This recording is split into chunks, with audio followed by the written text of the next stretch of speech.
Makito! Hello everybody, this is Makito. Welcome back to another Higurashi When They Cry episode. The sound of buffalo stops stopped in front of my door, the door to my room. A moment of silence. As if whoever they belonged to was asserting I was inside. Of all things I could have been doing, I continued on with my restless slumber. I was very much conscious, but my body hadn't caught up yet. Even with the danger bearing down on me just from beyond the door. It was as if I was completely paralyzed, unable to move. Without a doubt, this was sheer terror. Please, just leave. Hey, why isn't my body awake yet? If you give it to my room right now, then... Ugh! Huh? I sprung my feet and threw my covers over at my aunt who was opening the door. Whoa! Keiichi! What's the matter? Sorry. I was still half asleep. I thought it was still 1 or 2 a.m. But the morning sun was already streaming through the gap between the curtains. It felt nothing like a morning. Yesterday, I wasn't falling asleep right after that. And I should have gotten the full 10 hours of rest. But it didn't feel like that at all. My internal clock was completely screwed up and my sense of balance felt off. I felt furiously enough that it was clear to me I was still not well. Well, Keiichi? How are you feeling? Can you make it to school? I was well enough to go, but I wasn't mentally prepared for it. I was still plagued with terror from yesterday.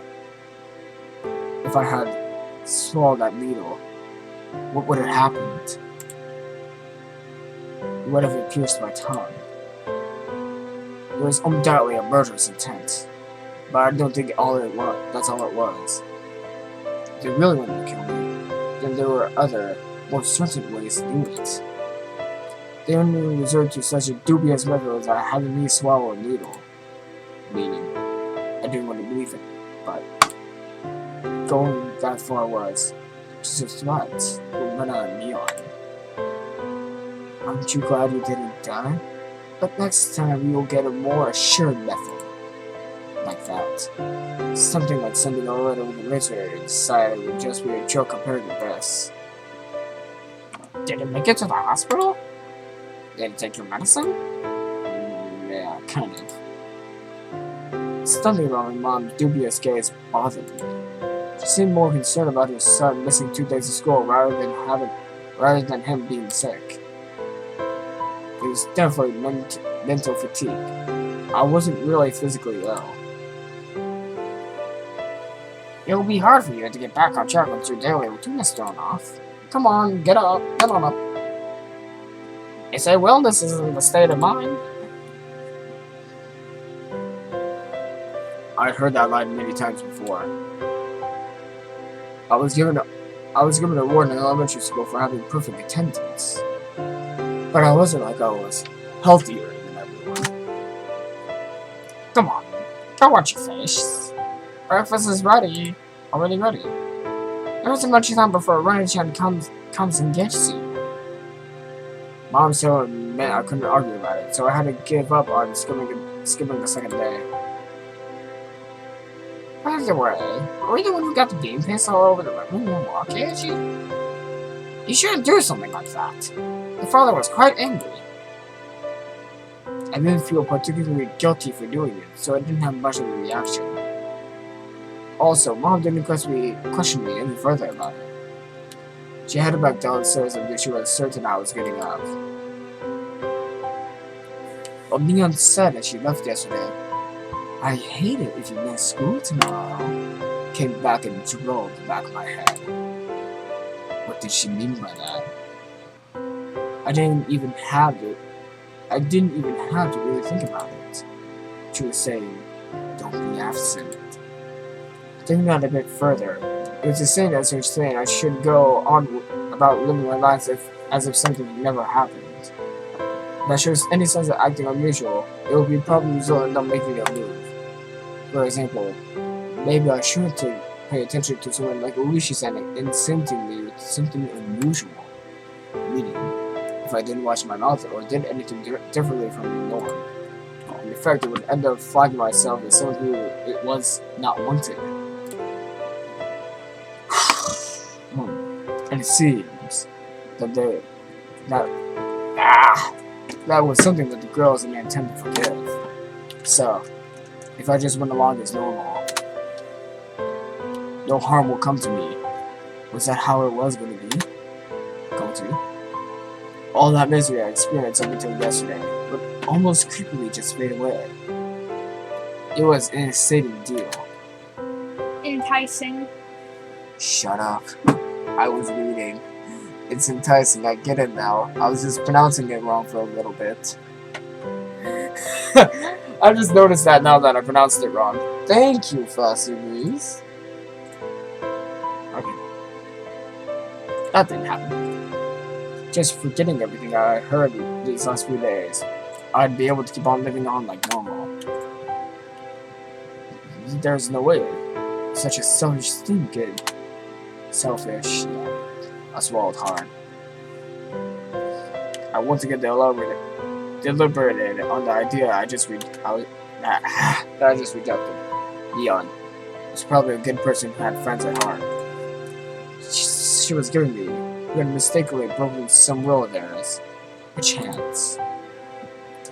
Was what I did really something so unforgettable? But Leon giving me another chance. She was saying, if I forgot everything and kept on living like I had been, I will be forgiven. Keiichi! Your food's gonna get cold! Hurry up and get down here! I'll be there if you don't hurry. Stop coughing! It's not nice. I'm coming. I crammed my textbooks into my bag and hastily made my way downstairs. I picked at my somewhat bland breakfast. It seemed that I didn't have much time. It was already past when I usually met up with Rena. Once again, I need to get a drink, my throat's dry. Yes, it's unlabeled so that I won't get copyright issues. Throat dry. And away from the computer. Crap! Sorry for doing such a bad reading right now. I'll get back. Given yesterday's events, she'd probably be here in the next 5 minutes. I needed to be ready to head to school by then. I had to forget everything that happened in the past 2 days. Forget it all and return to my normal life. For this to be normal, I have to be where I normally meet up with her now. Today of all days, the rest was trying hard to get down. I jumped at the sun and dropped my chopsticks. That chime signaled that Rena had arrived. Mom hurried me along. Come on, Rena's child is already here. Hurry, hurry! My mother's merry smile, my gloomy face were polar opposites. Honestly, I was reluctant to see Rena, who was waiting on the other side of the door. We're on the other side. Was it the runner I knew? I couldn't keep her waiting. I needed to do things as usual. Morning! After an invigorating greeting filtered in across the doorway. I came since Keiichi was a bit late. You will be okay today? I wonder. The manner in which Rena was concerned was without a doubt the winner I knew. But that was probably only if I reciprocated. Forget everything from yesterday. Pretend though nothing had happened. Forget about the gruesome dismemberment. Forget about the mysterious things that happened in the following years. Forget about the people falling to their death. And the terrible illness and suicide. And the lynching. And the disappearances. Forget it. Forget all of it. Forget that Rena and Leon were scary. Of course. Forget about everyone. Forget about Mochi, too. Forget Forget. Rena once again asked me to make sure. Can you make it to school? Yeah, I'm fine. Great. Then let's go. Mi-chan's waiting. Rena showed me her usual bright smile. I couldn't find any hidden deceit in her expression. My nervousness dissipated, giving way to relief. Oh, I thought that was going to be another jump scare. But you see, Satoko-san was so incident she could do it. As we were walking, we were talking about a lot of different stuff, more so than usual. Then, Satoko-san is Chanek's clumsy, so she fell no matter how many times she tried. She was so cute. Everything Minna was talking about was just so nonsense. So we replayed it every so often and laughed from time to time. It was rather laid-back conversation.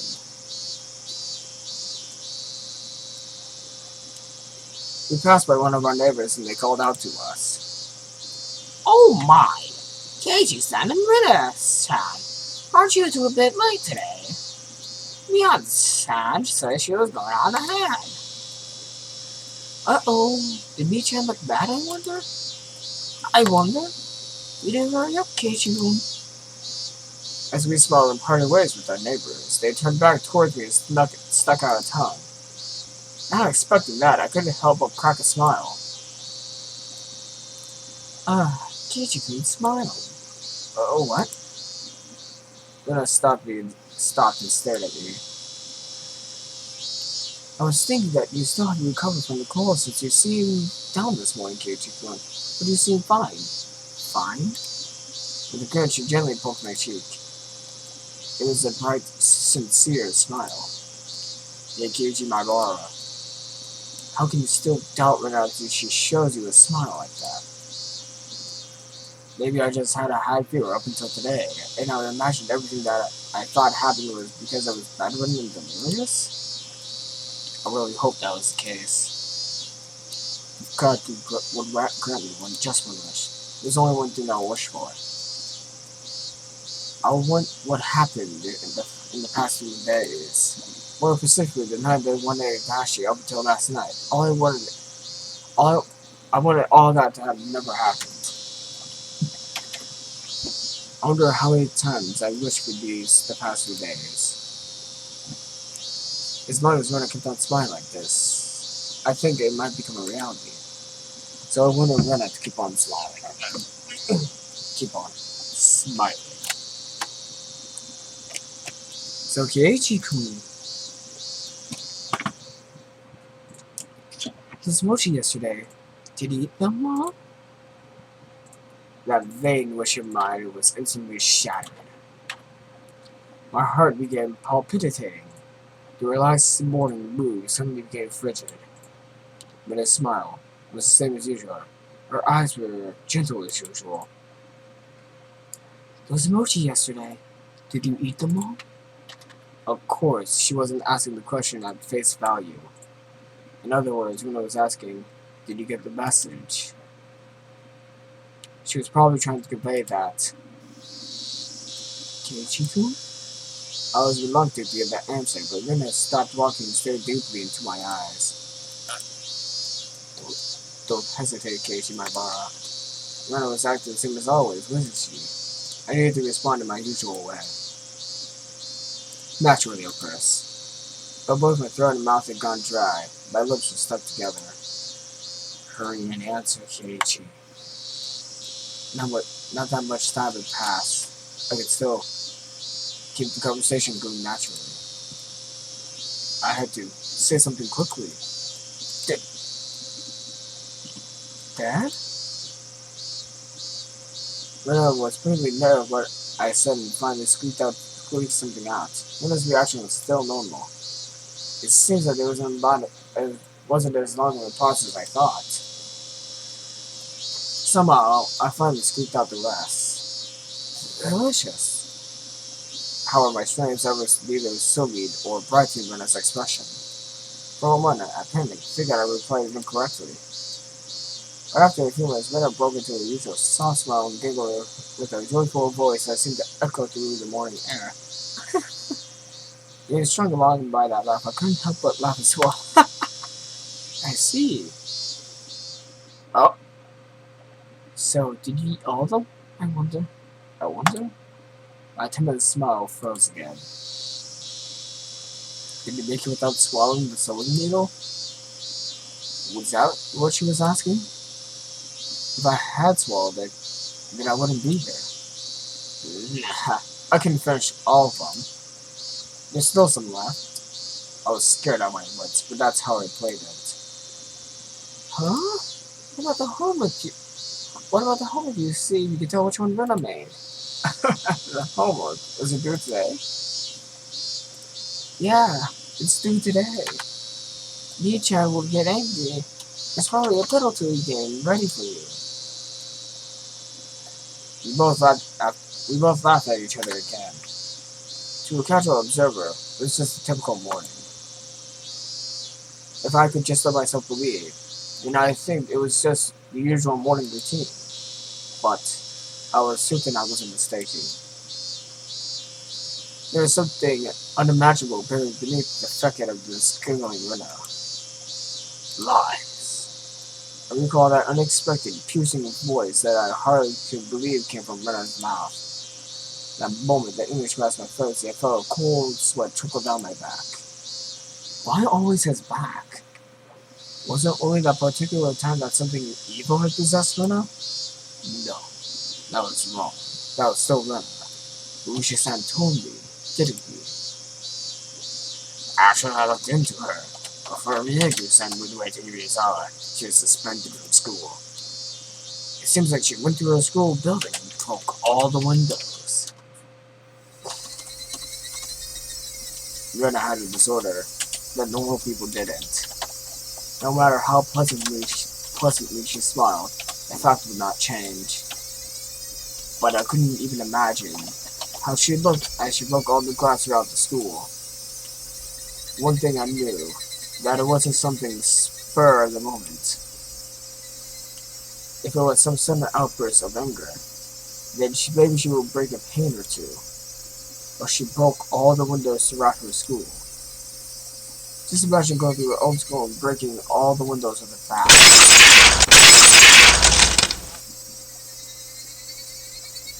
Swinging full force at each pane of glass, one after another, paying no head to the flying shards. Your classmates, aghast, unable to move from the sudden turn of events. I wonder where she could have found the most windows lined up in a row. Probably the hallway.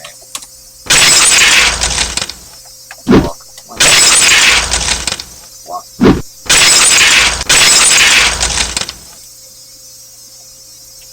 It was difficult for me to connect that horrifying image with the Rena smiling at me right now. But I just had to imagine it. Impossible. Because it was unimaginable.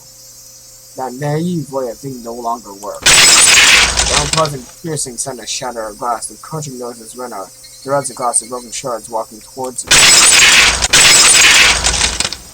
Rena's classmates going pale as they forget to even breathe. I wonder what they did to as Rena Chang.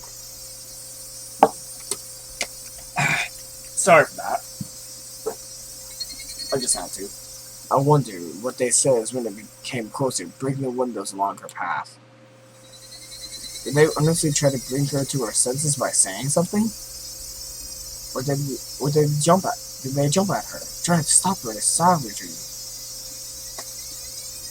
Or did they run to the saffron after being directed there by the teachers? Probably none of them. That's a terrible sound! In the face of that blood curdling sight of Rena busting window after window, undoubtedly all they could do was silently clear a path for her. Dumbfounded, just clearing the path for Rena to continue. It was far too violent an act for them to seek refuge by looking the other way. That's not to say they were looking the other way. They were doing the only thing they could do to protect themselves.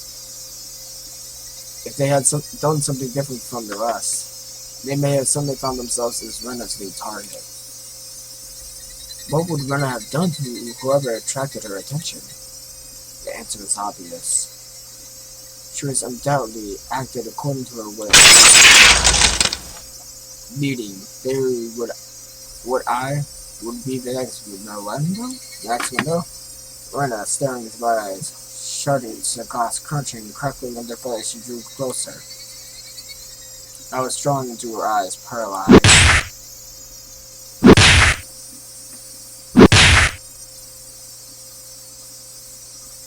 What? Okay, what is happening? And Rena struck me with a bat over and over again, like I was one of those windows. I crouched down onto the floor, desperately protecting my head. Rena didn't care whether it was my head or my back. Zealously, she hits me again and again. What kind of expression was she making when she was doing this over and over again? I peered up to see. Her expression was so indifferent. It was completely unnerving.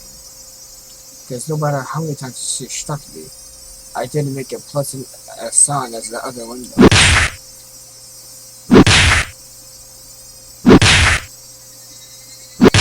I had hurt.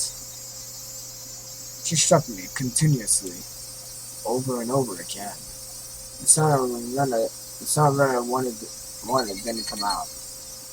Our classmates standing around didn't try to stop her. They didn't want to be the next window. Somebody saved me, turning a blind eye unless we were hanging out. But of course, everyone in the class scrambled to obtain the highest standard test scores. They gained nothing from swimming a cram school tryhard like me. Eventually, there would be a faint sound similar to when you crack a walnut in some sort of reddish black sparrow shootout. Anyways, it wasn't that Rena momentarily lost herself in her anger. After forcing myself to breathe and calming my heart, I recall what Higurashi-hen told me.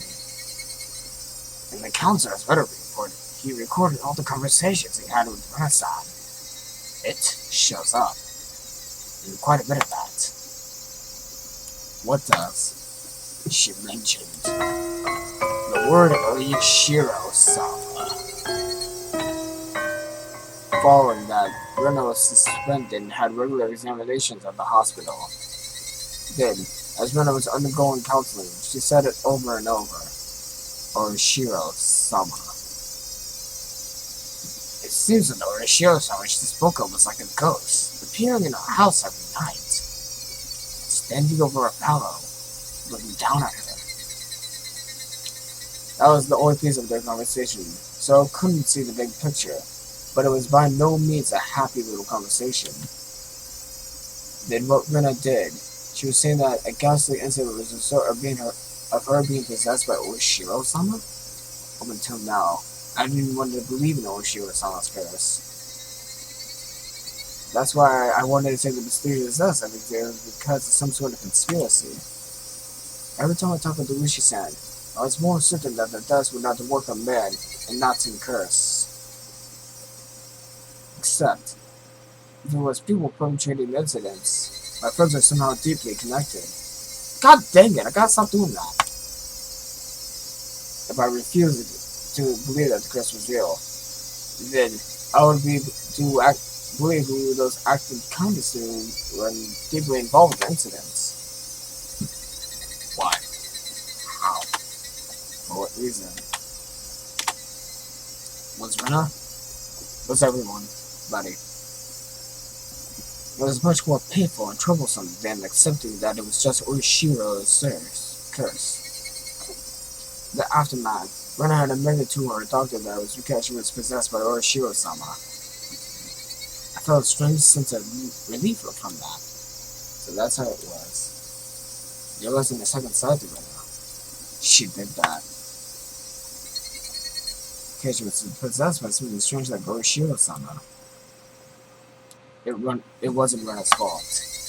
Oishiro-sama was the one to blame. I knew. This was all backwards. Refusing to believe there was a curse, I wanted there to be a human perpetrator. Now and my close friends were the one under suspicion. I changed my rules at my own convenience, saying that it was Oshiro Sama's curse to blame, which was the choice. Deciding that Oshiro's curse exists, without Runa and the rest of them were deeply involved with the string of mysterious deaths. I didn't want to think about it. If I didn't just think about it, I would be able to continue to sing as always. I wanted to believe that. But that was no longer possible. I had received a message.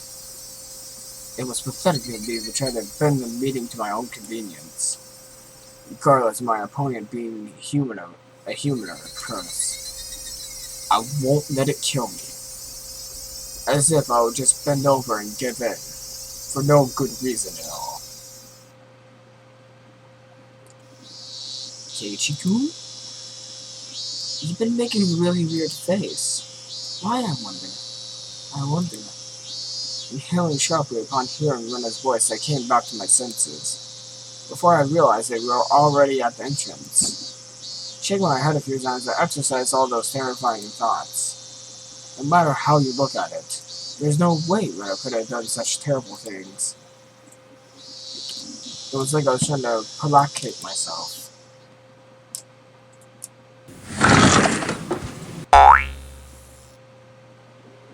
As I stood the doorman, a blackboard eraser loaded with chalk drummed out on my head the moment I stepped into the classroom. The chalk dust went into my eyes, inducing a brief moment of agony. Oh, that was fitting for the trunk Keiichi-san. Oh, well, that's a different voice. Good morning to both of you, Keiichi and Runa. Good morning, Star. Satoko-chan, Rika-chan. Not quite the mood for it. I didn't react to Satoko's trap. Satoko braced herself as I passed by, expecting me to attack her, but she seemed a bit disappointed as I simply walked by silently. Oh, what is this? How discouraging indeed.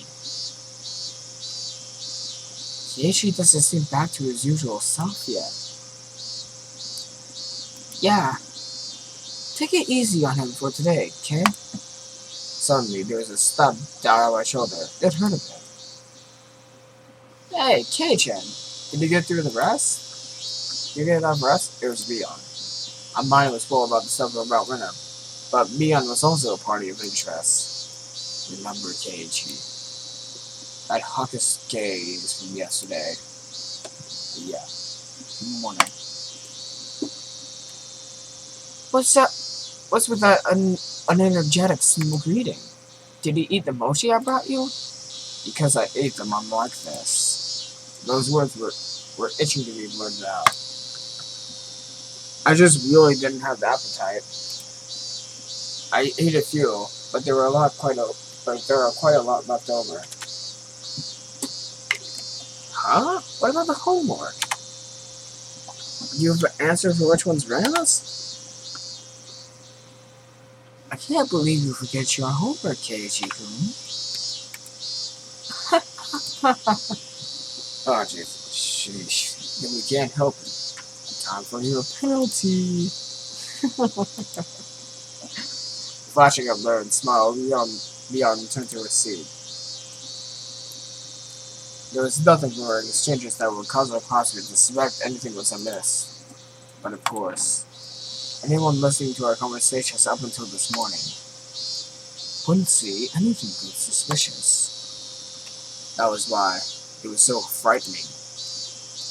They acted in a way that, regardless of whatever happened to Keiichi Bambara, no one would ever suspect them. The fact that had me terrified. Soon the teacher came. She asked how I felt and took attendance. Another dull, ordinary day began. Higurashi, when they cry. Alright, I'm losing my breath right now while reading this, I don't know why. Yeah, I just lost my breath for a little while. This free study period was a convenient time to consider where I stood. I gently closed my eyes and pondered the ridiculous position I was in right now. First of all, what I shouldn't forget, was how dangerous of a situation I was in. I had fallen out of favor with them. After interacting with Higurashi-san multiple times, I could see that I was getting closer to the heart of the matter. The warning yesterday with the mochi was a good indicator of that. No. Calling it a warning was just a habit of me understating things. It was probably no meaning but stunting my progress and buying themselves some time. Until they had a method of completely erasing me, they were just spitting me in time. Even though they were keeping me under their thumb with threats, it didn't change the fact that I knew too much.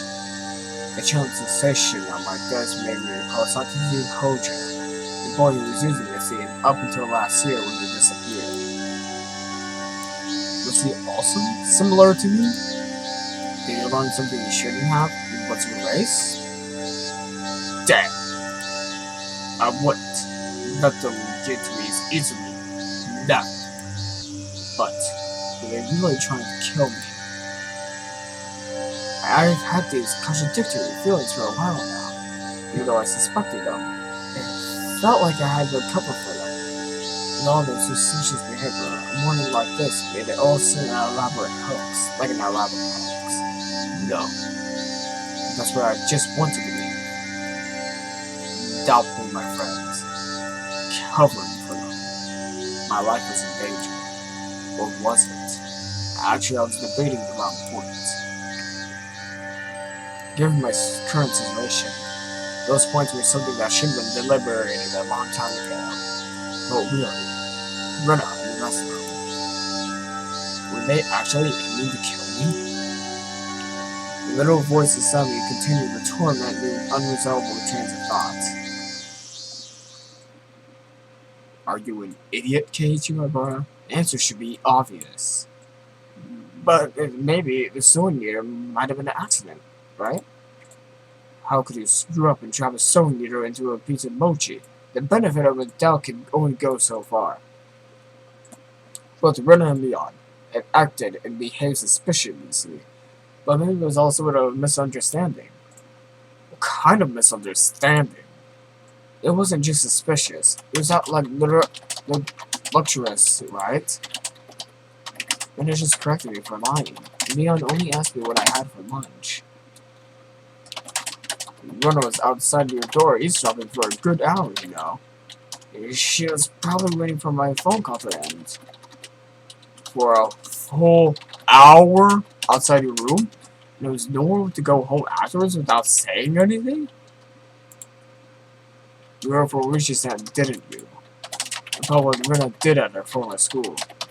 But at the hospital, she said as though she almost followed. She... Cut it out, Keiichi, my bar. Don't you realize they're out to kill you? I inadvertently blurted those words out loud. Hearing myself so directly left me dumbfounded for a few minutes. Afterwards, I had to look around to check if anyone else had heard it. My little social really cut a little too close to the truth. Even though I could feel the murderous intent from Rena and the others. Part of me was somewhere still trying to deny that. This late in the game, this hesitation could be fatal. I knew that. But I was just an average student. A man living as normal and an ordinary life. Do you think I could suddenly believe that my friends, who I seen happily laughing together up until last Sunday, now intend to kill me? Right? You're too soft, Keiichi. This time I remember to get my voice on so only I could hear it. There was one thing I now understood. I was too soft.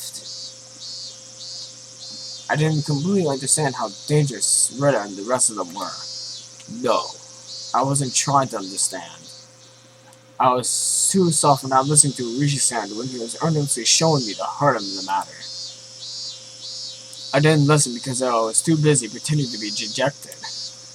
I didn't comprehend it. I was just running away. I didn't comprehend it, so nobody had any notion to try to kill me. I needed to get rid of such naive thoughts. As I made that resolution, I heard the bell signaling to end the class.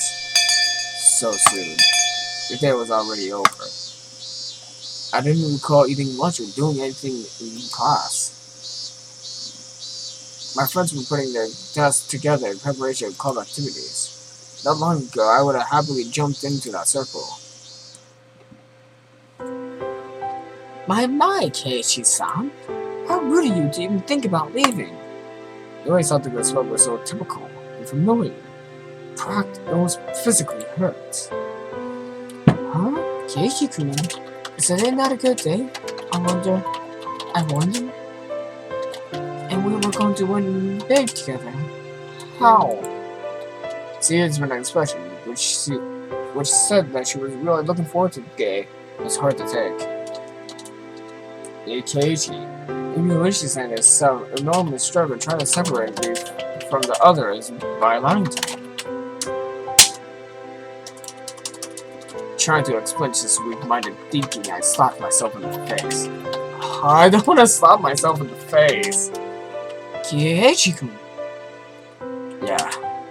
Was Rena really trying to kill me? I wish someone would tell me it was all a hoax. I didn't care if it actually was one or not. I just wanted someone to say it was. Just another weak-willed thought. How did I ever become this naive? Are you alright? Does your head hurt? Apparently, that was how my inner dilemma appeared to Rena. You're pale. Can you make it home by yourself? Maybe I should accompany you home. I wonder. No, it's okay, son. I can get home by myself. Just have a meeting without me. Upon hearing that I was going to participate in the club meeting, Leon pouted unhappily. Since Keiichi was so bent on a revenge, we were even going to play that deduction game from before, too. Keiichi-san doesn't have the burning desire for a rematch? How pathetic. I couldn't fall for some dumb taunt. Without even a real retort, I grabbed my bag when I was about to give up. Someone's hand perched itself gently on my head. Keiichi doesn't seem to be well. How very unfortunate. It was Rika-chan. She was stretched up as far as she could, doing her best to pat my head with her petite hand. It felt so nice, which made things even harder. Sorry, everybody. See you. That's all I said as I quickly left the classroom. They said something to me as I was leaving, but I couldn't make it out. I managed to make it all the way to the entrance in that state of mind, took out my shoes, put them on, and went forward. Harden that heart cage you might borrow. They were, for some unfathomable reason, trying to kill me. They were plotting something dubious, watching my every move. But I couldn't hate them. Because, weren't they my friends? Pardon me, my naivety. Well, another part laminated the fact that I had lost something important by lamenting over it in the first place. It felt like my conscience was being ripped out of my body. Conscience. And this is what Orishiro-sama's curse was like. Then it was just too harsh. Hey Orishiro-sama, I was wrong for not believing in your curse. But I believed in it now. Completely. The curse does exist. So seriously, give me a break. I beg you. Come on.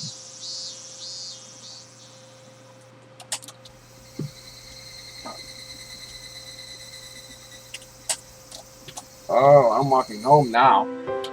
Oh, I'm home now. Dinner was unusually bland. It had no flavor or aroma.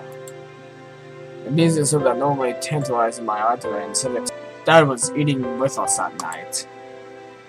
It was a rare occurrence in this household. When he got into his work, he ate and slept on his own schedule. My dad had never cared about the time.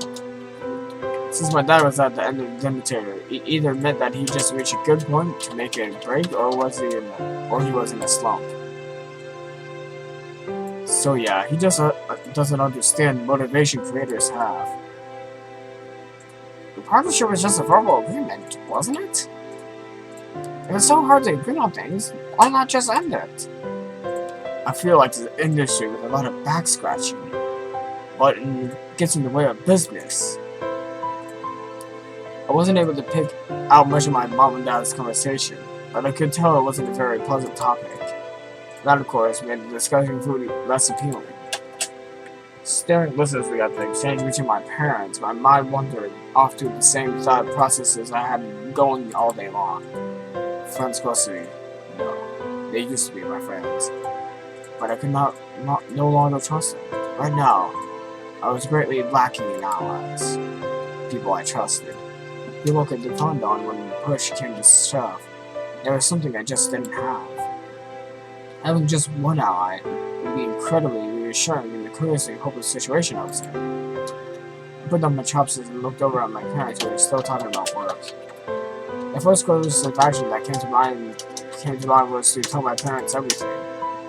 Currently, there wasn't a single person in whose I could trust 100%. That meant only the people I could trust were my parents.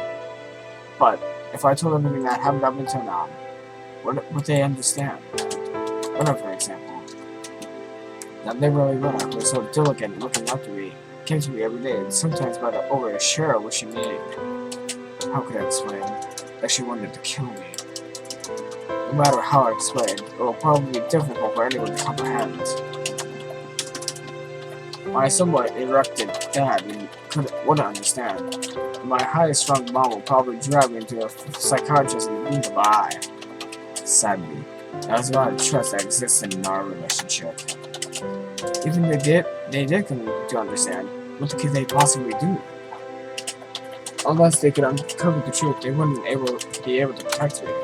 No. By informing them of these unnecessary things, I would be putting my parents in danger as well. Considering the victims of the past were just often married couples, I couldn't even make a joke about it. For the entire Higurashi family to have an accident or just to vanish into thin air, it was clearly possible in Higurashi. What was the importance in that knowing someone unnecessary could put you in danger? The most unsettling question was, how did they know I knew? As long as they didn't know, my parents might not fall victim. That was one thing to think about it, I guess. At least it was like that in my case. After I found out, things started becoming odd. In other words, I knew the following. As long as my parents didn't know anything, nothing would happen to them. As long as my parents were here, this house would be a safe haven for them. I knew these were just assumptions based on the conjecture on top of the conjecture. Wanting this house to be a safe haven, was that a pinnacle of my weak world method of thinking? I had to concede that it was not completely safe. It was always safer than the outside. I knew I couldn't rely on my parents. No! I couldn't trust my parents from getting involved. Then, the only person who could be my ally would be Keiichi-san, him, and him alone. He was the only person who understood the situation I was in. He didn't care so much about my safety, but he was without a doubt passionate about solving this case. It was a bit frustrating. Keiichi-san was basically the whole reason I was in this mess. Not to get out of it, I had to rely on him. Leading. It was all according to his devices. It was just my job to look appetizing while bobbing in the ways of his bait. Then, the fish started gathering around, Keiichi-san would pull the big haul. It was slightly infuriating, but I even thought that was the best course of action. So then, what should I do? Patience was the first rule of fishing. Just keep waiting until the fish actually bites. But I wasn't simply bait. There were lots of ways where we would struggle before being devoured. When they struck, I needed somehow to dodge enough to tag out to Keiichi-san. No question, it was going to be hard. The timing to bring Higurashi-hen would be difficult. He was in the city, at Higurashi, so if I phoned him in the morning with me, it would take him about 30 minutes to reach him. So I needed to run away for those 30 minutes. For example, if we set up some ridiculous point for dire situations or something, I just have to hide out until Higurashi-hen arrived. Okay, I can almost see it now. I was being chased around in the dark by a boogeyman, but now I know which way to go. I would never imagine something this I would never have imagined this would be so reassuring. Oh yeah. It will probably be the best if I conceal the weapon when things got rough. Typically, I'll call for a switchblade. But that wasn't too reassuring for combat. Also, since it was recognized as a weapon by the public, that also wasn't good. Look, when the time comes, a long weapon like a bat would work in my favor. I remember, there was a metal bat at school. I could be comfortable with that when the push came to shove. If I pretended I was practicing my swing, then it wouldn't be suspicious for me to always carry it around. I could go to school early tomorrow and secure it. This possession of a weapon may be enough to deter them. Also, one more thing. Insurance. It could be something like a note or a memo. I can write down everything that happened as sort of a journal. In case I suddenly vanish, the journal would be left behind. With my journal in his possession, Higurashi-hen would be able to get revenge on my death. I left my parents engrossed in their conversation about work and went back to my room.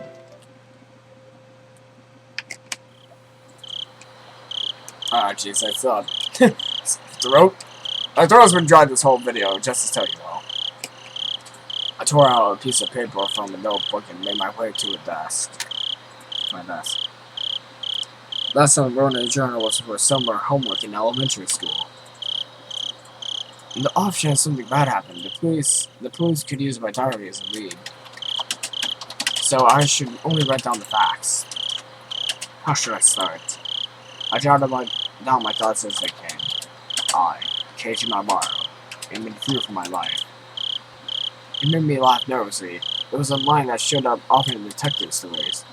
I never even dreamed that I would be in this type of situation where I read it myself. I do not know why they were after my life. None of the others were suspicious, but I had no proof. And that's why I couldn't write anything more. I laughed wryly at myself for writing such a passionate draped in mystery. Would the police be able to get the hint from reading this immaculate passage? I could only pray that they would. What I prayed for the most, though, was that this journal would never be needed to play its part. Here I laughed nervously.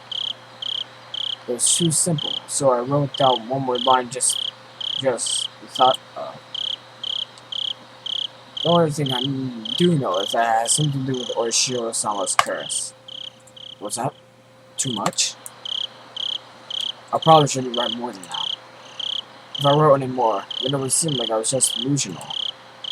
In order to appear that the reader or the person who read it was of sound mind, I chose not to write anything else at that point. I just needed to add more when I learned more about the truth. I folded the paper and thought of a place to hide it. By hiding it somewhere obvious, that there was a chance they would uncover it instead. On the other hand, if it was in too obscure of a location, then there was a risk of nobody finding it at all. In the end, I decided to take the clock off my wall and stick the full note on the back of it with scotch tape. After that, I put the clock back to its normal position. Yeah. It didn't look anything was hidden behind it. Now I needed to set up such that if anything happens to me, my parents could find it. I looked at it from countless different angles until I was certain my parents were still talking about work. It didn't look like they were going to end anytime soon, so I cut in. Ah, sorry to interrupt. I have something I want to talk to you about. I never started off a conversation like that, so my parents were both startled. They stopped talking and turned towards me. What is it, Keiichi? I have a favor to ask you. Please listen. Just in case, yeah? If it's not urgent, can we do this later? Right now, Mommy and Dad have something urgent they're talking about. I didn't think their talk was more urgent than mine. In any case, I state my request. Just in case, okay? If I die, both of my parents' eyes went wide and saw stairs.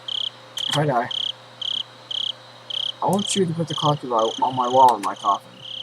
If they did that, they will probably find it. My memoir. Both my parents remained wide-eyed, not moving an inch. I couldn't blame them. I made that clock in a shop class, and I really like it. So please. What's the matter, Keiichi? Did something happen? Mom was finally able to ask me with a questioning gaze. Of course, this was a normal response when someone talking about a subject like this. I felt bad for him. Whoa! Whoa! What did I just do?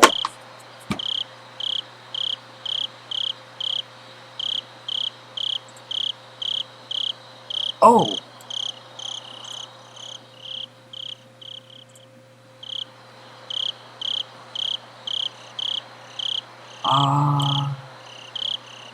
Yeah. With the awkward move leaving the room in silence. Jeez! I screwed up big time. Well then.